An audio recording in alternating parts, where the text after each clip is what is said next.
Hello and welcome है आप सभी का स्टडी क्रिएटर पर। हिस्ट्री का पार्ट 2 वीडियो लेकर के आ चुका हूँ। कल की वीडियो में जो भी टॉपिक कुछ क्वेश्चंस छूट गए थे भारत के, प्राचीन भारत के, ठीक है, तो उन क्वेश्चनों को लेकर के फिर से आ चुके हैं।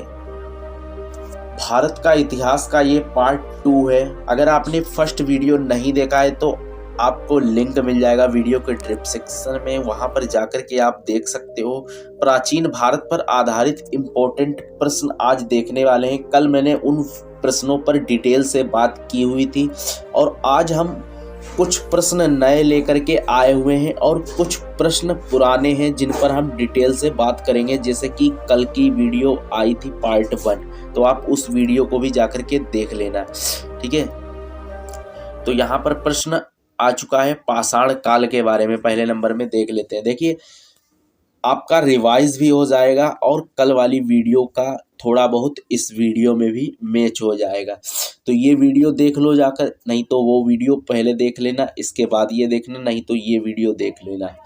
तो देखिए, पाषाण काल को 3 भागों में बांटा गया, ठीक है। पाषाण काल को 3 भागों में बांटा गया। पहला काल कौन सा उसमें से बांटा गया, जो बना पुरा पाषाण काल, और एक बना मध्य पाषाण काल, और इसके बाद में जो काल आया उसे नवपाषाण काल कहते हैं। और जो सबसे लास्ट में आया था उसका नाम था उत्तम ताम्र पाषाण काल, ठीक है। ये था उत्तम ताम्र पाषाण काल। इस काल में क्या हुआ था, तांबे की खोज की गई थी, इसलिए इसको उत्तम ताम्र पाषाण काल कहा जाने लगा, ठीक है। तो ये बातें याद रखना है कि पाषाण काल को 3 भागों में डिवाइड किया गया था, लेकिन जब तांबे की खोज की गई थी लास्ट नवपाषाण के बाद में, तो उस काल को भी ताम्रपाषाण काल के नाम दे दिया गया था। अगला देख लेते हैं। देखिए, पुरा पाषाण काल में मनुष्य की जीविका का मुख्य आधार शिकार था। इस काल को आखेट तथा खाद्य संग्राहक काल भी कहा जाता है। कहने का मतलब ये है कि पुरा पाषाण काल में मनुष्य का जीवन का मुख्य आधार सिर्फ शिकार करना था। मतलब इस तरीके से कह सकते हो जैसे कि जानवरों की भांति। कैसे? क्योंकि इनका सिर्फ एक ही मकसद था कि जहाँ पर इनको शिकार मिल जाती थी ये वहीं पर अपना गुजारा खाना शिकार करते थे और वहीं पर ये अपना गुजारा करने लगते थे। जहाँ पर इनको शिकार मिलता, आज यहाँ मिला शिकार तो कल दूसरी जगह अगर इनको मिल गया तो इन्होंने वहाँ पर शिकार की और उसके पश्चात वहीं पर रहने लगे। इनका एक ही मकसद था, सिर्फ मुझे खाना ही खाना है, ठीक है। तो इस प्रश्न का भी उत्तर हो चुका। देखिए, अब देखिए यहाँ पे तीसरा प्रश्न ध्यान से देखना है। लगभग 36,000 ईसा पूर्व में आधुनिक मानव पहली बार अस्तित्व में आया। आधुनिक मानव को होमोसेपियन भी कहा जाता है, ठीक है। ये बात भी आपको याद रखनी है। मानव द्वारा प्रथम पालतू पशु कुत्ता था, जिसे मध्य पाषाण काल में पालतू बनाया गया था। अब इसकी भी मैं डिटेल से बात कर चुका हूँ, लेकिन यहाँ पर भी मैं बात कर लेता हूँ। देखिए, कुत्ता कैसे इनका पालतू जानवर बना था। इन्होंने जौ और गेहूं की खेती करना प्रारंभ कर दिया था। अब इनको चाहिए था उस पैदा हुए मतलब अन्न या राशन, जौ या गेहूं को हमें ले जाना ही भी पड़ेगा। तो इन्होंने पहिए का आविष्कार किया था और कुत्ते को अपना मतलब रथ, जैसे कि वो कहते हैं ना डल्लफ, इस तरीके से इन्होंने बना लिया था और कुत्ते को उस तरीके से मतलब मचाते थे और उसको ही ले जाते थे। तो कुत्ता इनका प्रथम जानवर था, प्रथम जानवर पालतू मतलब बन गया था। देखिए, आग की जानकारी मानव को पुरा पाषाण काल से ही थी, किंतु इसका प्रयोग नवपाषाण काल से प्रारंभ हुआ था। अब इसका क्या मतलब है? मतलब ये है कि आग की खोज इन्होंने पुरा पाषाण काल में ही कर डाली थी। जब इन्होंने पत्थर से पत्थर लड़ाए थे तब इनकी चिंगारी हो गई थी, जिन्होंने इसके बाद ये लोग मांस को पका पका कर खाने लगे थे और इन्होंने पूर्णतया प्रारंभ जो था वो नवपाषाण काल में प्रारंभ किया था। इसके बाद में देखते हैं नवपाषाण काल में मानव ने कृषि प्रारंभ किया जिससे उसमें स्थायी निवास की प्रवृत्ति विकास हुई। ठीक है, इसका क्या मतलब है, देखिए नवपाषाण काल में क्या हुआ था, मानव ने जौ और गेहूं की खेती करना प्रारंभ कर दिया था और उन्होंने स्थायी आवास भी बना लिया था नवपाषाण काल में, और कुत्ता तो उनके पास पला ही था।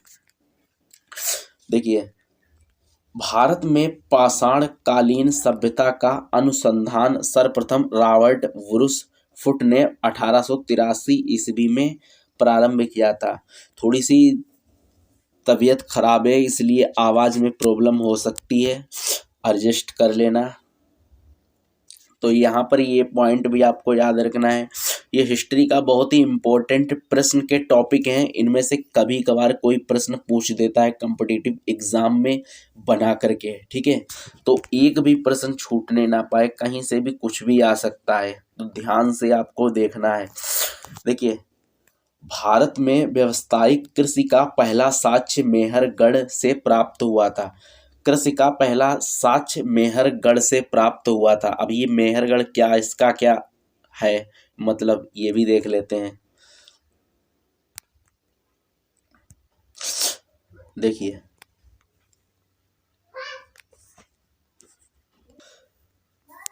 ये जो मेहरगढ़ इलाका पड़ता है ये पाकिस्तान के क्षेत्र में पड़ता है। ठीक है, तो ये आपको याद रखना है, वहां पर कृषि का पहला साक्ष्य मिला था।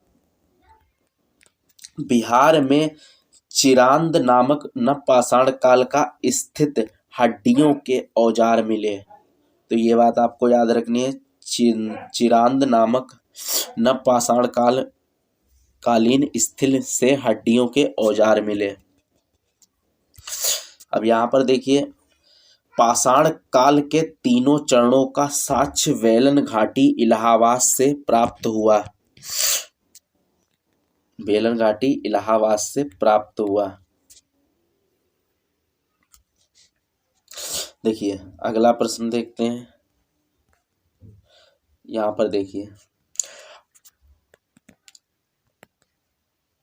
औजारों में प्रयुक्त की जाने वाली पहली धातु तांबा थी। इस धातु का ज्ञान मनुष्य को सर्वप्रथम हुआ था।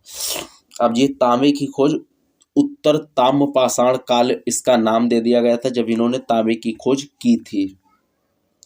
देखिए चावल की खेती का प्राचीनतम साक्ष्य कोल्डिवहा इलाहाबाद से पाया गया। पहिए का आविष्कार नवपाषाण काल में हुआ।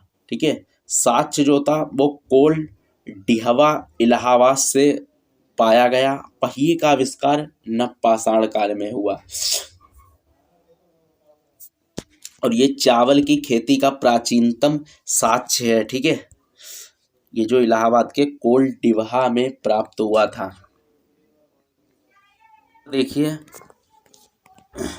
सर्वप्रथम 1921 में राय बहादुर दयाराम साहनी ने तत्कालीन भारतीय पुरातत्व विभाग के निदेशक जॉन मार्शल ने नेतृत्व में हड़प्पा नामक स्थल की खुदाई कर इस सभ्यता की खोज की थी। इस पर भी मैं कल बात कर चुका था और यहाँ पर भी मैं इसका रिवाइज कर रहा हूँ। देखिए दयाराम साहनी ने खुदाई की थी और नेतृत्व जॉन मार्शल ने किया था। इसके बाद देख लेते हैं। देखिए हड़प्पा के पश्चात 1922 ईस्वी में राखाल दास बनर्जी ने मोहनजोदड़ो नामक स्थल की खोज की। भारत में सर्वाधिक सैंधल स्थल गुजरात में पाए गए। प्रश्न आपको याद रखना है। अब यहाँ पर देखिए थोड़ा सा और हम फराफरा ऊपर से ऐसे ही रिवीजन यहाँ पर भी मार लेते हैं। देखिए इतिहास का विभाजन 3 भागों में आपको पता होगा डिवाइड किया गया। देखिए प्रागैतिहासिक काल, आंध्र ऐतिहासिक काल और एक है ऐतिहासिक काल। मैंने इस पर डिटेल में कल भी बात की थी। देखिए प्रागैतिहासिक काल में मतलब क्या होता है, यहाँ पर क्या हुआ था कि यहाँ पर कोई भी लिखित स्रोत नहीं मिला था। इसे प्राक ऐतिहासिक काल भी कह सकते हैं। यहाँ पर कोई भी लिखित स्रोत नहीं मिला था। जो आंध्र ऐतिहासिक काल था, यहाँ पर थोड़ा बहुत लिखित स्रोत मिला था, जो कि वो खुद के लिए ही सक्षम था, मतलब दूसरा उसको कोई भी पढ़ नहीं सकता था। और जो ऐतिहासिक था उसमें लिखित भी है और जो पढ़ा भी जा सकता है। जो हम आगे पढ़ने वाले हैं उसी में आता है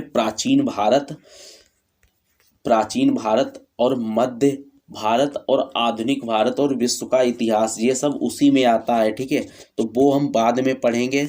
पहले नंबर में हम 2 पर आधारित हम प्रश्न देख लेते हैं, आंध्र ऐतिहासिक और प्राक ऐतिहासिक पर। ठीक है, तो यहाँ पर देखिए 3 भागों में किया गया, मतलब इतिहास का विभाजन जो था वो पूर्णतः 3 भागों में विभाजित किया गया। देखिए आंध्र ऐतिहासिक व प्रागैतिहासिक 3 भागों में विभाजित किया गया। जिस काल में मनुष्य ने घटनाओं का कोई लिखित विवरण उद्धृत नहीं किया गया उसे प्रागैतिहासिक काल कहते हैं। और आंध्र ऐतिहासिक काल में क्या है, उस काल को कहते हैं जिस काल में लेखन कला में प्रचलन के बाद मानव विकास के उस काल को विवरण लिखित रूप में उपलब्ध है।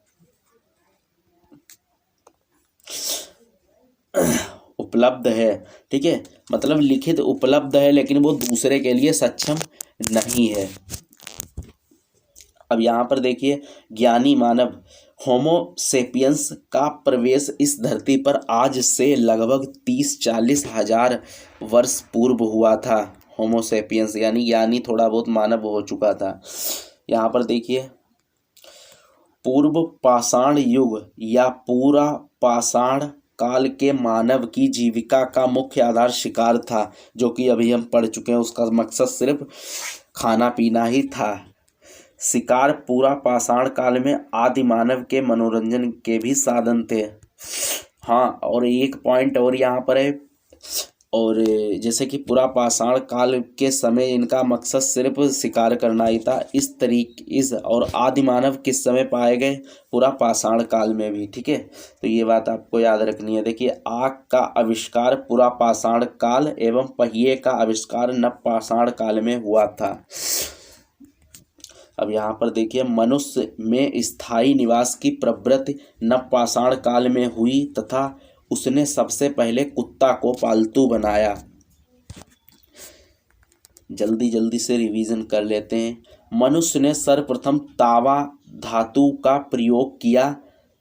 ठीक है, उसके द्वारा बनाया जानलेवा प्रथम औजार कुल्हाड़ी था। यहाँ पर देखिए कृषि का आविष्कार नव पाषाण काल में हुआ। प्रागैतिहासिक काल अन्य उत्पादक स्थल मेहरगढ़ पश्चिमी बलूचिस्तान में अवस्थित है। कृषि के लिए अपनाई गई सबसे प्राचीन फसल गेहूं, पहली फसल थी गेहूं। ठीक है, एवं जौ थी, लेकिन मानव द्वारा सर्वप्रथम प्रयुक्त अनाज चावल था, क्योंकि चावल ऐसे ही पक जाता था। कह रहा हूँ पता नहीं। कृषि का प्रथम उदाहरण मेहरगढ़ से प्राप्त हुआ। कोलिड हवा का संबंध चावल से प्राचीनतम साक्ष्य है, मतलब यहाँ से इसका साक्ष्य है कि ये चावल थे। यहाँ पर देखिए भारत में पूर्व स्तर युग के अधिकांश औजार स्फास्टिक पत्थर के बने थे। रॉबर्ट ब्रूस फुट पहले व्यक्ति थे जिन्होंने 1863 में भारत में पुरा पाषाणकालीन औजारों की खोज की थी।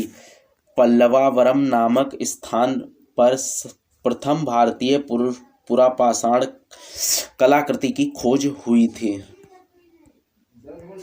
ये पॉइंट भी आपको याद रखना है। यहाँ पर देखिए भारत में मध्य पाषाण काल के विषय में जानकारी सर्वप्रथम 1867 ईस्वी में हुई थी, जब सीएल काइल ने विद्युत क्षेत्र में लघु परापोषणकरण खोज निकाले। भारत में मानव अस्थिपंजर मध्य पाषाण काल से ही सर्वप्रथम प्राप्त होने लगता है। यहाँ पर देखिए भारत में नवपाषाण कालीन सभ्यता का प्रारंभ ईसा पूर्व 4000 के लगभग हुआ था। तो आज के यहीं पर प्रश्न और देख लेते हैं। देखिए भारत में सबसे प्राचीन नगर मोहनजोदड़ो था, सिंधी भाषा में, जिसका अर्थ मृतकों का टीला। यहाँ पर देखिए असम का श्वेत सिंधु गिब्बन भारत में पाए जाने वाला एकमात्र मानवाव कपी है। ठीक है। इनाम गांव ताम्रपाषाण युग की एक बड़ी बस्ती थी। इसका संबंध जोरबे संस्कृत से है। अगला देखिए भारत में शिवालक की पहाड़ी से जीवाश्म का प्रमाण मिला। यहाँ पर देखिए भीमबेटका गुफा पुरापाषाणिक आवासीय पुरास्थल है। यह यदि आदि मानव द्वारा बनाए गए शैल चित्रों और के लिए प्रसिद्ध है। इन चित्रों का पुरापाषाण काल में मध्य पाषाण काल के समय का माना जाता है। ये चित्र भारतीय उपमहाद्वीप में मानव जीवन के प्राचीनतम चिन्ह हैं। ठीक है। तो अब इसके बाद में हम अगली वीडियो जो मेरी आने वाली है वो आएगी सिंधु सभ्यता पर। सिंधु सभ्यता और हड़प्पा सभ्यता पर पूरी डिटेल से वीडियो आएगी, तो चैनल को सब्सक्राइब जरूर कर लेना। उसमें हम पहले टॉपिक को कवर करेंगे स्टोरी के माध्यम से, और दोबारा से उसी का हम लोग रिवाइज करेंगे, मतलब कि नॉर्मल प्रश्न बनाकर दूसरी वीडियो में रिवाइज करेंगे, और पहली जो इसके बाद सिंधु सभ्यता की आएगी उसमें हम डिटेल से कवर करेंगे।